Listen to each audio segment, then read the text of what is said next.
This time I'm talking about Failure, the band. Read the albums, failure this time. Well, apparently that's by far the most popular Failure song on streaming. I can't find why. I think it's just what happens when a band don't really have any mainstream success, but just have a committed fan base of musicians who decide what the best song is. Comfort introduces you to their sound, which is a weird form of rock that's full of corners, all of them left turns. Failure understand rock so well that they know exactly how to break its rules. The lyrical choices can be odd in a way that makes them quite distinguishable from a lot of bands, as if the music wasn't enough. But since they're delivered in that kind of debut album whisper, it doesn't carry as much. That aspect doesn't make them novelty songs, it just shows what's in the world of Failure. I think this is seen as a bit of a dud start and poorly produced. I don't really hear that. Sounds fine. This is a good example of a 1992 album. Good way for them to start out. Probably not the way for a listener to start out, but when you trace back to this, you won't be disappointed.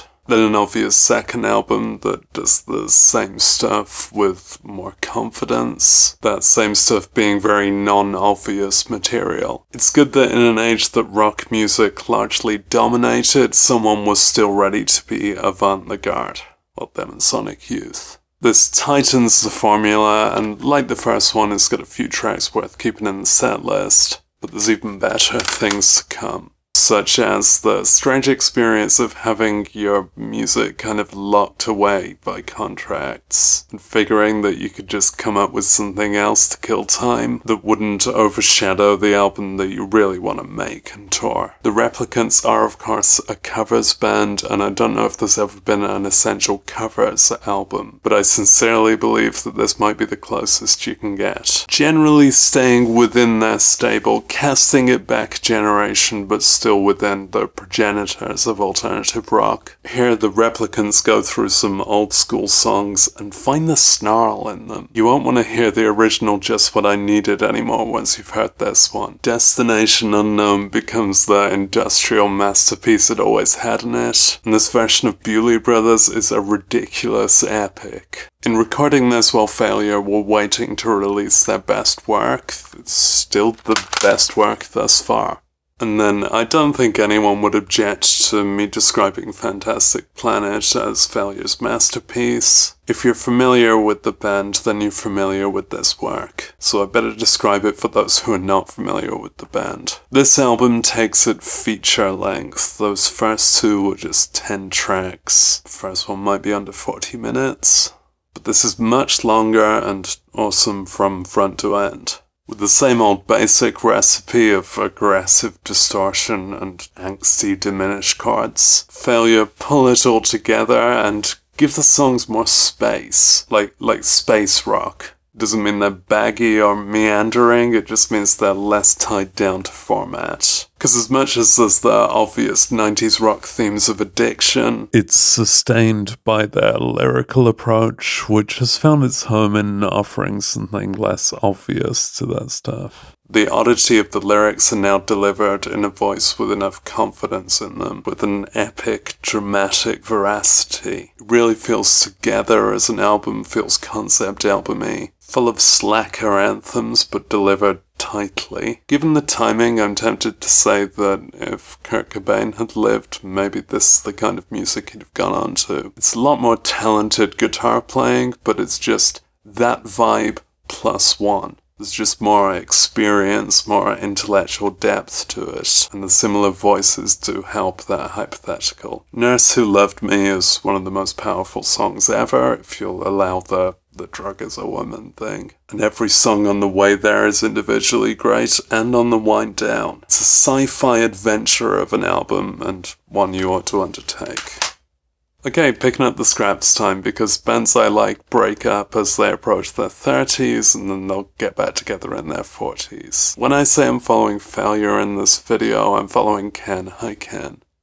You could follow the other guys' careers. Troy obviously did some big stuff musically. Kelly Scott has a lifetime of being the answer to when you hear something where the drumming is ridiculously good and you ask, who's drumming? Greg had a different band that I don't want to collapse into this video, so I can cover in another video, and maybe now I've said that I have to. This video is sponsored by that video, if I make that. It's weird to be a rock musician after being in a band is viable. Like, over 27 whole years old, what are you meant to do when the thing you want to do has already sunk? Anyone who said start a solo career with a cryptic alias and a more electronic approach, and finally let yourself sing about, like, relationships and feelings. You guys are right. I can relate. Under the strange name of On, Ken has made an album of, like, electro-pop rock. How do you say it? Ontario? On is actually named after his favourite setting for his amplifier.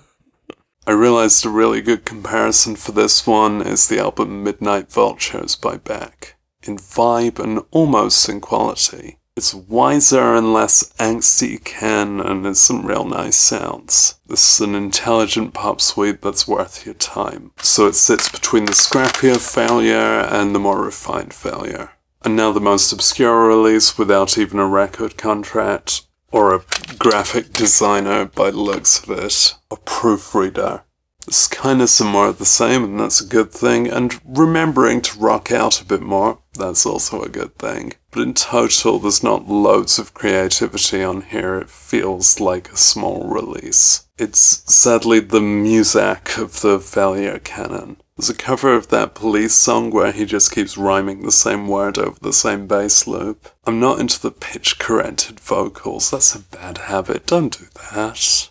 One inadvisable track is the Horny song. Maybe it's my asexual perspective. I don't know. Horny songs are cringe. Really, if anything, there'll always be horny songs, so it's cool to hear one from, like, a soft boy. A respectable version of horniness, but it's still horniness. So, you know, if you want to listen to that.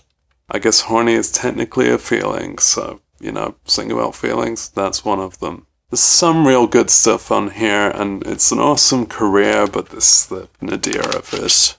Kind of felt with that one that it was just killing time releasing some half-finished ideas as he saved up for his next band. And yeah, now we're in the everyone tries to be the Foo Fighters era. For the first few tracks, there's a really satisfying refresh of the Failure formula. You can still hear a Failure sensibility in the riffing, it's just presented in the form of some more obvious, hard-hitting rock songs. It just doesn't entirely hold up as a suite, and it gets a bit loud and isn't the most creative. I encourage all rock composers to have a shot at the mainstream, and this is a good shot at the mainstream. I mean, not one that was popular, but they're the best shots in the mainstream. Doesn't compare to what Failure can do.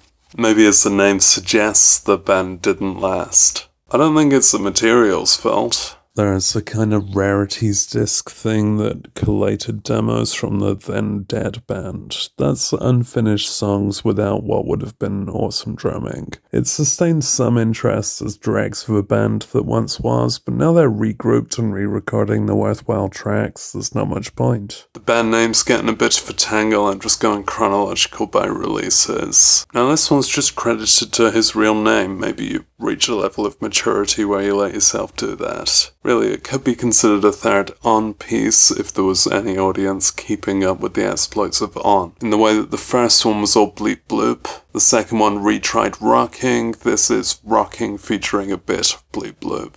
This has a much more solid vibe and really a fuller band sound despite the name than the second On one. It just doesn't have the innovation of the first one. Same kind of vibe as On 2, starting with the rock songs, going on to some more tripped up tracks. And oh, look at that, a pitch corrected horny track near the end.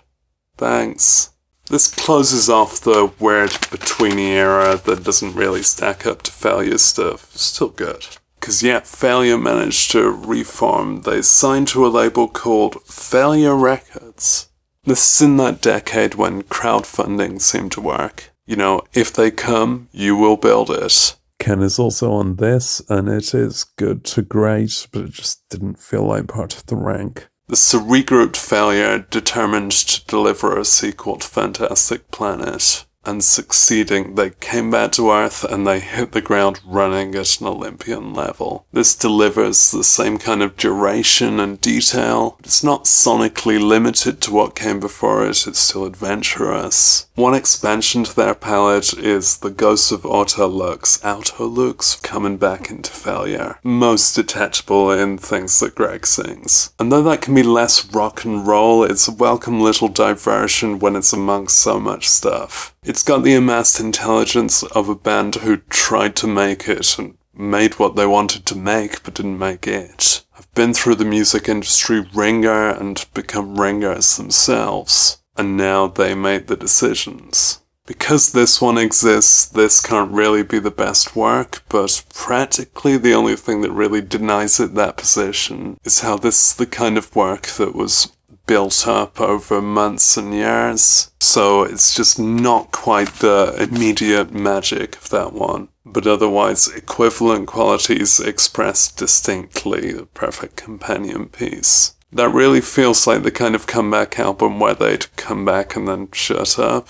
But that can't apply to a band with this level of creativity. At the time, they kind of allowed themselves a bit of space after making such a dense work. But then some new ideas trickled together and they became an EP, and then another EP, 2 more EPs. That makes for an album. And despite their reluctance to smash it out of the park once again, they only went and did it. Of the 3 of similar quality, this just doesn't quite have the cogency. It's got the breadth, it's got the riffs, it's got the content, generous extra doses, but in the context of snacking all day rather than a full meal.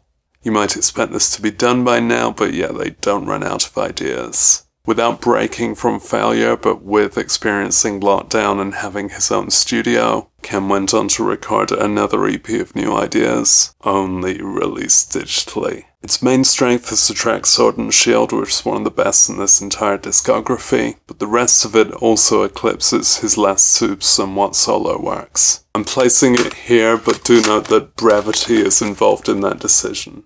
And then there's even another, they really spoil us. Here with the best cover art, they're divorcing from the sci-fi vibes and the habit of widescreen failure and making something more akin to those first 2 records, at least ostensibly. Because really, this is the album that asks, what if failure were kind of dull? Yeah, they're trying something here and it's not quite working. There's still a couple of immortal riffs, like it's not all a drag, but among failure things, it's one that doesn't entirely make sense. It could have been refined more. Maybe it's intentionally unrefined. It's just a bit confusing, but sadly not in an interesting way. Kind of feels like the failure and Autolux vibes have melted together, and not for the better in this case. The bar is high in total, but this is down near it. I really admire and hopefully share this absolute devotion to musicking. They're great performers, they're great producers, and in most of it they're great writers. It feels like one of those bands that musicians enjoy, and as a musician that doesn't feel like an insult at all, but non-musicians might find that a bit, like, intellectually distancing. And I suggest you get over it, learn guitar, because you deserve to enjoy this.